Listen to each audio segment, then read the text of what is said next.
Magandang umaga, kumusta po? Narito po ulit ang update natin para sa lagay ng ating panahon ngayong umaga po ng February 6, 2024 na kung saan sa ngayon po ay patuloy pa rin ang pag-ihip ng easterlies dyan po sa silangang bahagi ng ating bansa, lalo na po dyan sa may Southern Luzon at Visayas.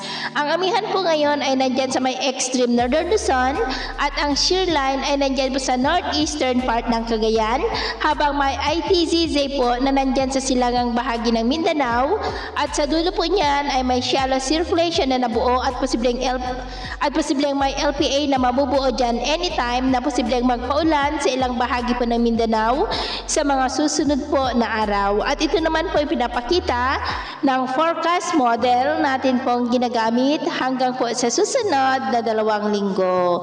At sa lagay po ng ating panahon ngayong madaling araw ay maayos pa rin ang panahon sa malaking bahagi ng ating bansa, maliban po sa mga tsansa ng mga isolated rains dyan po sa may Bicol region, Aklan, Samar provinces at Sulu Archipelago. At mamaya po ay sisikat pa rin ang araw sa malaking bahagi ng ating bansa, pero may tsansa pa rin ng maulap na kalangitan with isolated rains sa ilang bahagi po ng Quezon, Bicol region, Samar provinces, Romblon, Oriental Mindoro at Aklan. At mamayang hapon, dahil po sa trough ng potential na LPA ay maulap ang kalangitan with isolated rains dyan po sa may Caraga, Davao region, Leyte, Southern Samar, Bohol, maging po sa ilang bahagi ng Cebu, Capiz, Panay Island, Zamboanga Peninsula, Sulu Archipelago, maging po sa ilang bahagi ng Quezon, Camarines Norte, Oriental Mindoro, Romblon at Northern Palawan.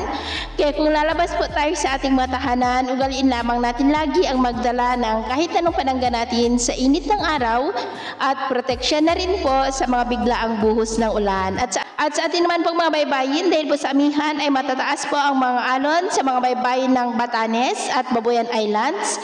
Ng mga alon ay posibleng aabot po hanggang po sa 1.5 to 2.5 meters height at maalon din sa silangang baybayin po ng Eastern Samar, kaya iwasan muna natin ang papalaot dyan po sa mga may kulay pula para mas makaiwas sa mga sakunang pangkaragatan. So ito po ng latest update natin sa araw na ito. Ako po muli si James na nagsasabing sa kahit na pagsubok po na darating sa ating buhay, huwag po tayong mawawalan ng pag-asa. Thank you and God bless.